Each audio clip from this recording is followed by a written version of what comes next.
Bismillahirrahmanirrahim. Assalamualaikum warahmatullahi wabarakatuh.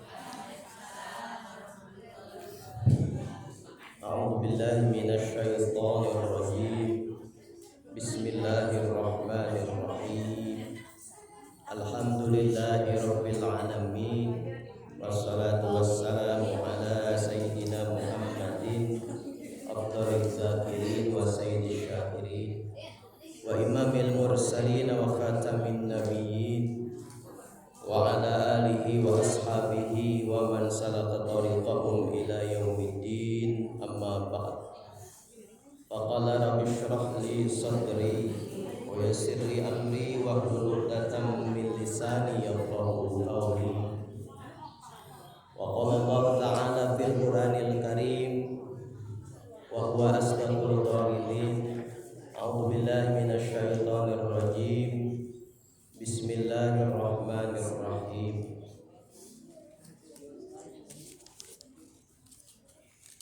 Innama yuwaffas sabiruna ajrahum bighairi hisab. Wa qala ta'ala aidan, a'udzu billahi minasy syaithanir rajim.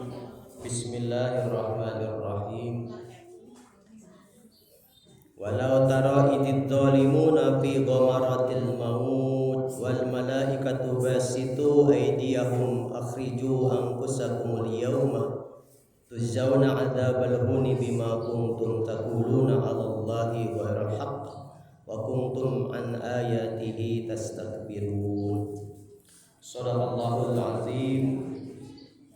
Allahu a'lam bi muradih. Allahumma arhamna bil Qur'an. Senantiasa kita panjatkan puji syukur kehadirat Allah Subhanahu wa taala atas limpahan nikmat dari Allah Subhanahu wa taala kepada kita semuanya. Senantiasa kita mengingatkan bahwa syukur bukanlah pilihan dalam hidup kita, tapi syukur adalah sebuah kewajiban. Sehingga ada konsekuensi kalau kita tidak bersyukur, berarti kita kufur. Allah Subhanahu wa taala sudah menyiapkan azab yang pedih. Na'udzubillah summa na'udzubillah. Mudah-mudahan kita tidak termasuk orang-orang yang tidak bersyukur, tetapi termasuk orang-orang yang senantiasa mensyukuri apapun nikmat yang Allah berikan dalam kehidupan kita. Salah satu nikmat yang patut kita syukuri adalah adanya kita di majlis ilmu. Ini adalah nikmat yang besar. Walaupun di bawah nikmat iman dan Islam, tetapi nikmat menjadi ahli ilmu adalah nikmat yang sangat besar. Karena dengan ilmu yang merupakan kehidupan seorang muslim, kita banyak memperoleh bekal hidup kita untuk menghadap Allah Subhanahu wa taala. Dengan ilmu kita tahu halal dan haram, dan itu salah satu penentu hidup kita bahagia atau celaka. Dengan ilmu kita tahu baik dan buruk menurut Allah. Dengan ilmu kita tahu mana yang jelas, mana yang subhat. Dengan ilmu kita tahu jalan yang mana yang harus kita tempuh dalam hidup ini. Dengan ilmu kita tahu sebatas mana kita dibolehkan menikmati kesenangan dunia dan sejauh mana harusnya hidup kita dipersiapkan untuk akhirat. Itu semuanya ada dalam majlis ilmu. Sehingga majlis ilmu adalah taman-taman surga Allah di dunia ini. Karena ilmu adalah kehidupan seorang muslim. Minal mahdi ilal lahdi. Dari buayan sampai nanti kita dipanggil menghadap Allah Subhanahu wa taala. Salawat dan salam semoga senantiasa Allah limpahkan kepada junjungan kita Habibana wa Nabiyana Muhammad sallallahu alaihi wasallam, keluarganya, para sahabatnya, dan kita sekalian umatnya sampai hari kiamat. Hadirin jamaah kajian kitab At-Tadhkirah yang dirahmati Allah Subhanahu wa taala. Alhamdulillah kita bertemu kembali walaupun kita masih harus ngungsi ke masjid ini, tidak di majlis taklim kita. insya Allah tidak ada perbedaan, bahkan mungkin mendapat khusus keutamaan i'tikaf di masjid.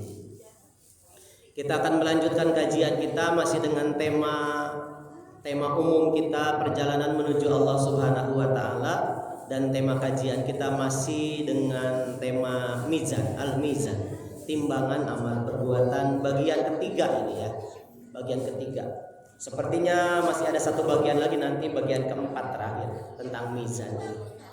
Baik, sebelumnya seperti biasa kita zikir dulu, zikir Asmaul Husna.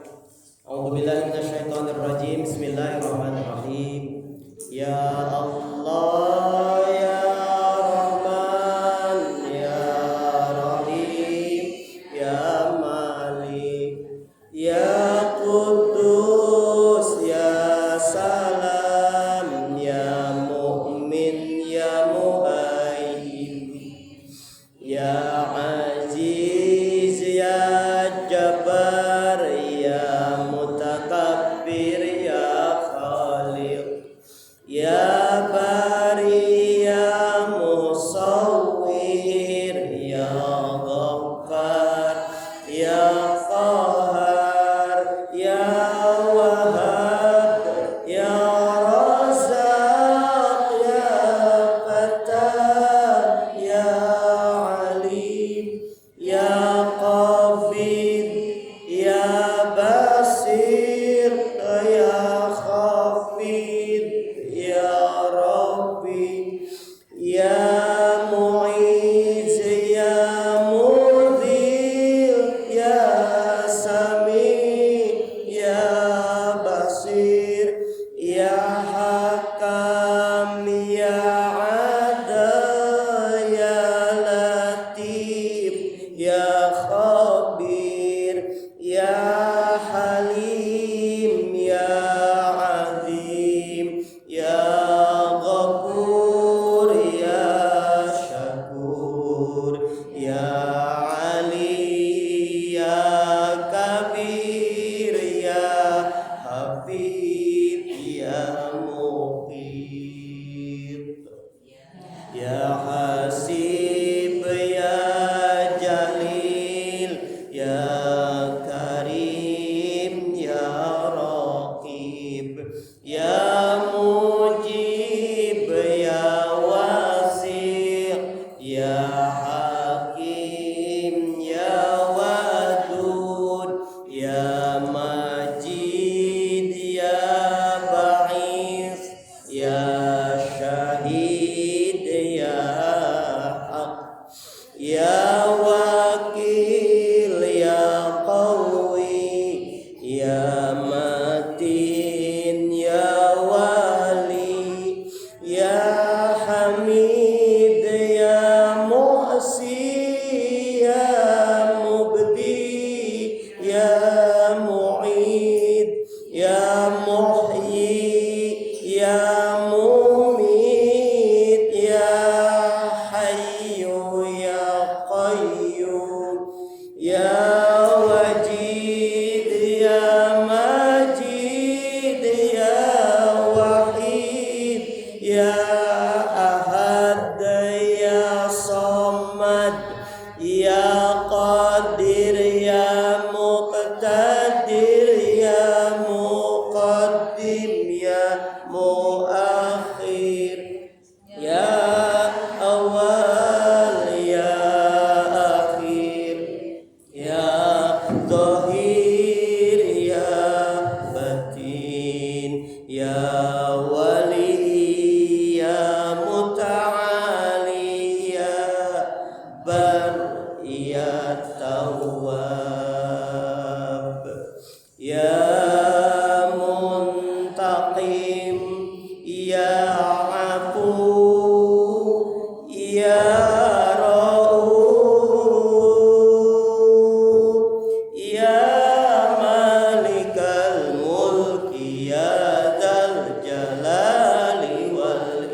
baqi ya waris ya Rashid ya Sabur ya Allah ya Allah ya Allah.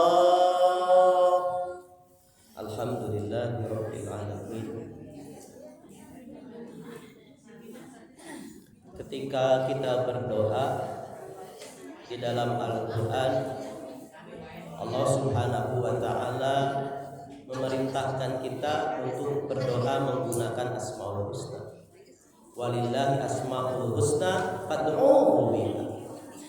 Allah mempunyai Asmaul Husna fad'uhu biha. Berdoalah kalian dengan Asmaul Husna. Jadi saat tadi ibu-ibu berzikir,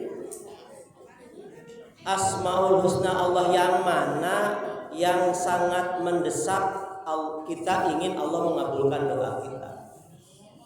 Misalkan kita ingin diberikan oleh Allah Subhanahu wa Ta'ala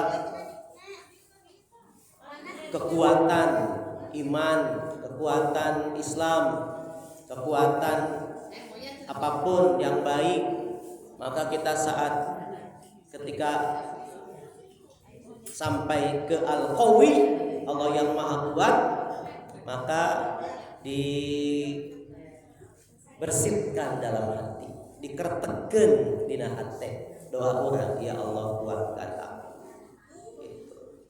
Ketika kita ingin diberikan rezeki yang halal, maka saat di kalimat Asmaul Husna Ar-Razzaq, maka hadirkan dalam hati doa kita ingin apa. Setiap Asmaul Husna.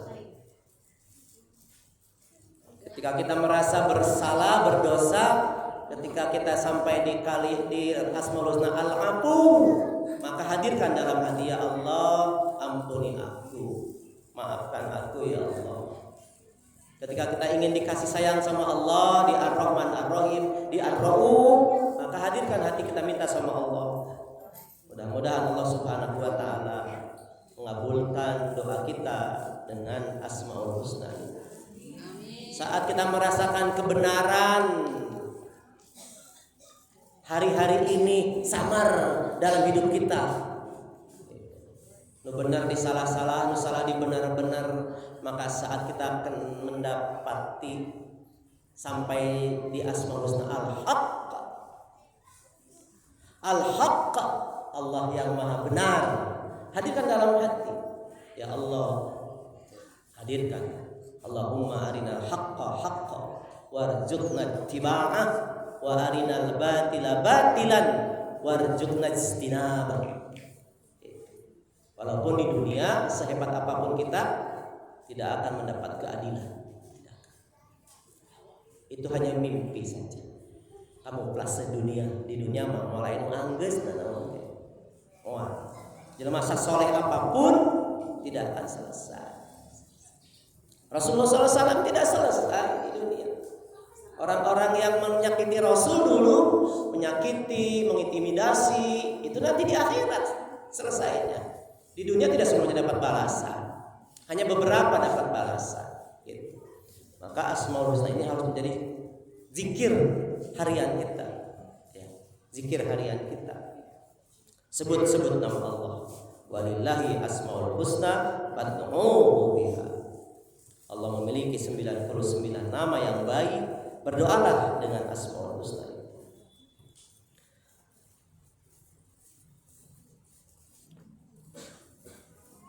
Sebelumnya saya sampaikan di awal, alhamdulillah proses pembangunan majlis taklim kita sudah berapa persen ya? Sudah mungkin 50% lebih. Kurang. Baik. Saya negosiasi terus dengan notaris untuk beliau membantu kita di Kemenkumham, Kementerian Hukum, untuk kita mendapatkan legalisasi nama kita nanti yayasan. Tetapi ternyata sementara ini nama Al-Ikhlas tidak diterima. Al-Ikhlas ditolak. Geus rakeh meureun kali pas. Obat teuing nama Al-Ikhlas itu. Jadi ditolak ku Kemenkumham. Terus negosiasi sama Bang Heramasta, notaris kita, insya Allah beliau orang yang paham syariat karena istri dan anaknya juga tutup aurat. Gitu. Alhamdulillah, beliau sudah berhasil membangunkan pesantren di Megamendung, membantu teman saya. Sekarang sudah berkembang pesat sekali pesantrennya, jadi tumpuan harapan anak-anak yatim yang ingin sekolah tuntas. Akhirnya kita ajukan nama apa? Nah, inspirasinya kajian kita ini yang dimasukkan. Jadi yayasannya nanti tidak Yayasan Al-Ikhlas, tapi Yayasan At-Tadzkirah. At-Tadzkirah. Sesuai dengan kajian kita. Soalnya saya bingung nyari nama. Namanya saya orang tanya hanya nyambung masjid. Ternyata yang diterima adalah Yayasan At-Tadzkirah. Sekarang lagi proses pengaktaan. Nanti saya akan dipanggil untuk tanda tangan dan sebagainya. Itu sesi pertama sudah selesai, alhamdulillah. Bahkan berkat doa kita semuanya, urutan kita dari sekian banyak nama yang daftar, kita nomor 1 At-Tadzkirah. Masya Allah. Gak masalah ya nama ya, gak masalah. Yang penting lolos gitu maksudnya. Doakan terus, mudah-mudahan ada biayanya untuk ini. Insya Allah ada hamba Allah yang membantu kita untuk pembiayaan ke notaris, walaupun pinjaman sifatnya, pinjaman dari hamba Allah. Insya Allah cukup. Mudah-mudahan tidak ada biaya lagi apa-apa. Kondisi dana kita sampai hari ini, ya, saya laporkan supaya ada nanti kayak ibu-ibu mun hayang antri ningali langsung ke dia ngajajar we hiji-hiji. Kalau ingin lihat ke sini langsung gitu ya, antri gitu. Saya sampaikan upah harian dulu. Upah harian 8 hari. Kita sudah 14 hari. 14 hari putaran. 8 hari 575 per harinya, yang 4 hari 685, yang 2 hari 425. Kalau 8 hari 575 berarti yang kerjanya 4 orang. Kalau yang 685 yang kerjanya 5 orang. Ada yang ngangkut-ngangkut ebal segala macam. Kalau yang 2 hari berarti ada yang tidak kerja 1 orang dari 4 orang itu. Jadi totalnya yang 8 hari 4.600.000, yang 4 hari 2.740.000, yang 2 hari 850. Total pengeluaran kita untuk upah saja sudah keluar 8.190.000. 8 juta baru 14 hari. 8 juta. Kemudian bahan bangunan kurang lebih masih proses, sudah keluar dana 20 juta. Ya, 20 juta. Kalau digabungkan nanti dengan kemungkinan pembiayaan yayasan 3.600.000-an lah, yang sudah diplot 3.600.000-an. Masih ada sisa 400 dari 4 juta pinjaman. 3.600.000 itu. Ininya keseluruhannya. Jadi dana kita yang tersedia sekarang ya itu ada sisa 27.746.000 dari pengeluaran 31 juta kurang.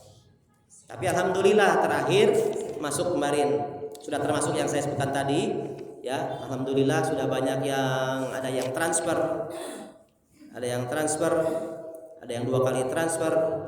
Saya bacakan cepat untuk jadi motivasi kita semuanya. Dari mulai 100.000 wali muridnya Umi, 1 juta dari keluarga almarhumah Haji Nining Warung Borok yang kemarin pupus, kemudian 500.000-nya dari Teh Yanti Warhor yang kedua kali beliau, 50.000 dari jamaah Warung Borok, kemudian 400.000 dari Umi temennya yang 2 orang itu 200 sama ya, 500.000 dari Pak Awang. Pak Awang itu langganannya Umi bikin seragam di sekolah. Algina Ciampea. Nah itu ngasih 500.000, masya Allah ya, alhamdulillah. Ini orang kaya ini. Tekstil pasar Ciampea. 500.000 dari Teh Yanti Rostianti. Iya anaknya. Anaknya Teh Yanti itu temannya Umi. 300.000 dari Siti Nur Habibah. Ini wali kelas, orang tua yang saya ngajak. Baru 1, insya Allah nanti akan nambah. Buru-buru transfer. 1 juta dari Uni fotokopian Warkor Uni borong-borong isi Jalanta Uni 1 juta. 400.000 dari ini sedekah jariah dari keluarga Teh Nana, Mbah Uen untuk almarhumah Abah Arnen, Mbah Aar yang kita mengenalnya bin Haji Lapid dan Ajah Juwaria binti Haji Inan. Ya, ghafarallahu dzunubahuma wa safarahuma fid dunya wal akhirah. Amin. 100.000 dari Mbak Tipah, Mbak Sate langganan Umi. Cembeli sate. Nah itu ya kondisi jariah kita, alhamdulillah. Mudah-mudahan masih terus nanti mendatangkan transfer ke HP saya, konfirmasi atau ke HP Umi ya. Amin ya Allah. Allahumma yassarallahu umurana hadza yassarallahu umurana hadza. Amin ya rabbal alamin. Jadi kita punya sisa dana 27.746.000. Kita banyak mimpi. Saya mimpi, banyaklah mimpi. Mudah-mudahan mimpinya dikabul sama Allah Subhanahu wa taala. Amin ya Allah ya rabbal alamin. Itu mungkin kondisi keuangan kita, mudah-mudahan bertambah terus. Mudah-mudahan jamaah semuanya diberikan keluasan rezeki dan ayah bunda yang mungkin nanti menyaksikan tayangan ini diberikan keluasan rezeki, kesehatan, keberkahan, kesolihan putra-putrinya. Amin ya Allah ya rabbal alamin. Dan usahanya dimudahkan. Kita masih mengkaji tentang mizan. Jangan lupa saya mengingatkan diri pribadi. Mizan itu sama seperti ketika kita sakaratul maut. Ada yang berat, ada yang ringan. Kalau yang berat berarti berat timbangan amal baiknya, yang ringan timbangan amal baiknya. Sakaratul maut juga sama. Ada yang berat sakaratul mautnya, ada yang ringan sakaratul mautnya. Hati-hati dalam hidup. Harus ingat terus akhirat. Sehingga kita akan ada rem. Rem gimana? Di dalam keterangan yang lain, bukan dalam kitab ini, bahwa orang yang akan berat mizan keburukannya sama dengan orang yang berat nanti sakaratul mautnya. Kalau dijembrengin, yang pertama orang yang berat sakaratul mautnya orang yang meninggal dalam kemusyrikan. Kalau musyrik sakaratul mautnya berat. Itu DP persekot. Itu kata Imam Al-Qurtubi, persekot. Nih rasain dulu, belum siksa, baru sakaratul maut. Itu akan berat sekali sakaratul mautnya. Orang yang musyrik akan berhari-hari itu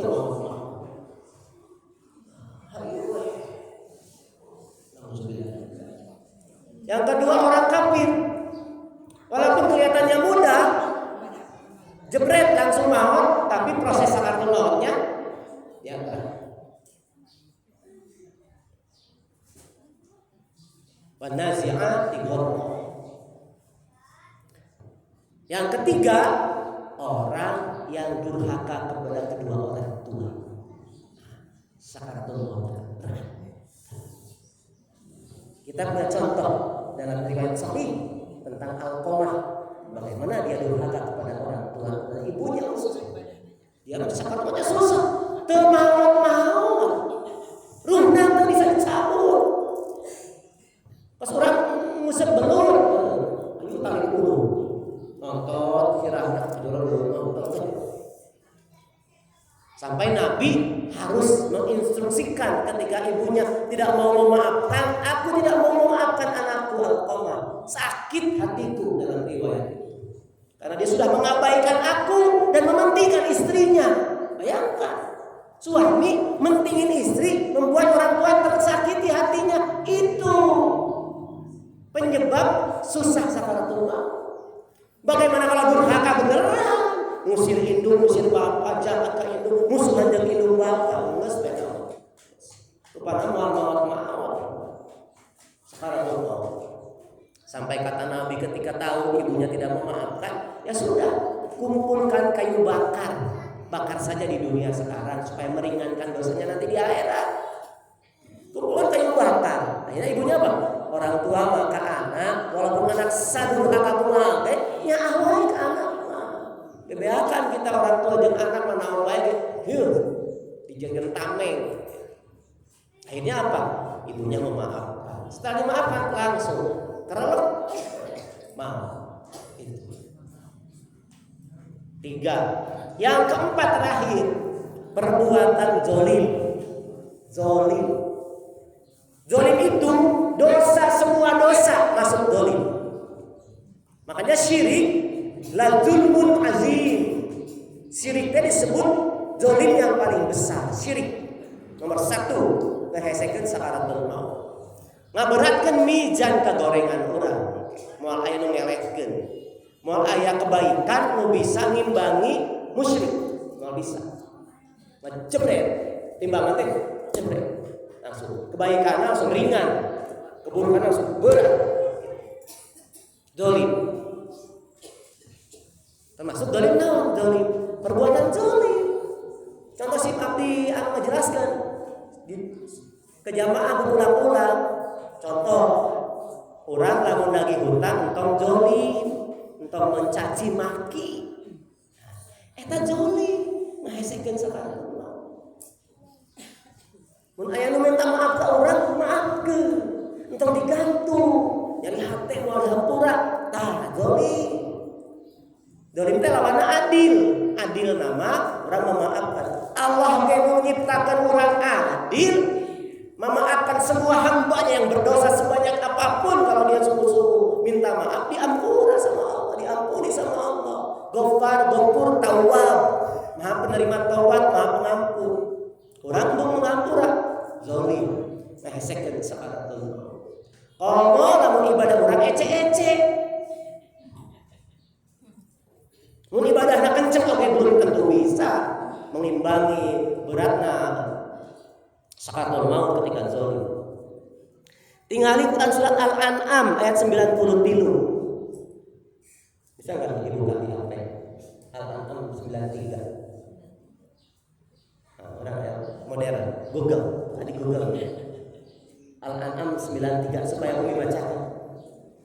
Jangan Abi yang baca, biar jelas. Pakai mic.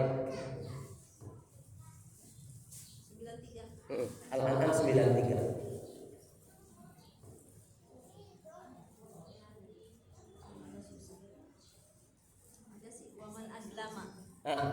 Pakai mic.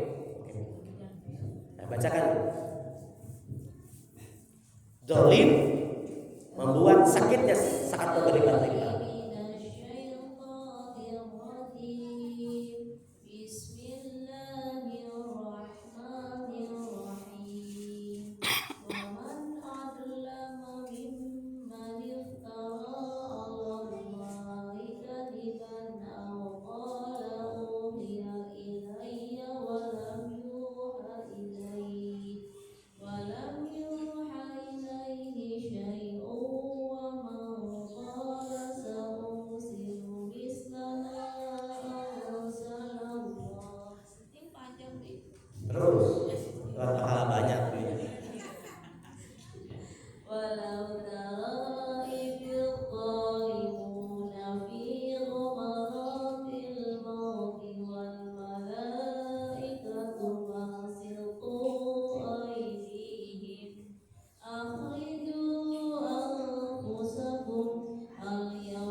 Artinya siapakah yang lebih zalim daripada orang-orang yang mengada-ngadakan dusta terhadap Allah, atau yang berkata telah diwahyukan kepadaku padahal tidak diwahyukan sesuatu pun kepadanya, dan orang yang berkata aku akan mendatangkan seperti yang diturunkan Allah.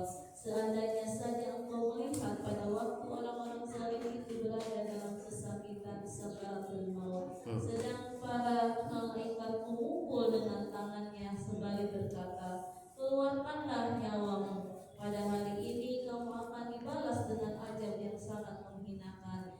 kamu mengatakan terhadap Allah perkataan yang tidak benar dan karena kamu menyombongkan diri terhadap ayat-ayatnya. Walau taro idzal zalimuna fi ghamaratil maut. Dan lihatlah ketika kamu melihat orang yang kesakitan, ketika melihat orang-orang zalim kesakitan dalam sakaratul mautnya. Allah yang walau taro idzal zalimuna fi ghamaratil maut. Lihatlah olehmu bagaimana orang-orang zalim kesakitan dalam sakaratul maut. Wal malaikatu basitu aydiyahum. Malaikat memukulkan tangannya ke malaikat. Akhriju anfusakum, keluarkan ruhmu. Ayo keluarkan ruhmu. Dibentak ke malaikat ke. Pada dicabut ruhnya, pada dibentak, keluarkan ruhmu. Itu orang yang musyrik, orang yang kafir, durhaka kepada kedua orang tua dan orang yang zalim. 4 yang menyulitkan kita di sakaratul maut dan memberatkan keburukan kita di mizan. Makanya di dunia mas senyeri-nyeri apapun tahan. Senyeri-nyeri apapun tahan. Jangan membalas. Walaupun boleh membalas ala kadarnya. Kita khawatir kalau membalas balasan kita lebih banyak dari kezaliman dia. Dia zalim 5, orang malah 10 zalim. 5 dari dosa lumayan. Mendingan cici. Balas dengan cara yang baik. Al-yawma tujzauna adzabal hun. Hari ini kamu akan diazab dengan azab yang sangat menghinakan. Nauzubillah subhanallah. Ini warning buat kita. Warning buat kita ketika hidup di dunia, jangan berpikir dunia saja, tapi berpikirlah, berlatih, belajar, berpikir tentang akhirat. Kalau saya bertindak seperti ini, akhirat saya bagaimana ya? Gitu. Soalnya kalau berpikir dunia, udah yang muncul itu nafsu biasanya, ego, nafsu, tidak akan menyelesaikan apapun. Itu pun belum akan selesai. Kita tidak akan memperoleh keadilan seadil-adilnya. Tidak ada keadilan seadil-adilnya. Apalagi zaman sekarang, jaksa bisa dibeli, hakim bisa disogok, orang yang maksiat di dalam penjara bisa ngatur jelema di luar. Itulah dunia. Makanya dunia itu hina, menipu, melalaikan, dan lain-lain celaan Allah tentang dunia, celaan Rasul tentang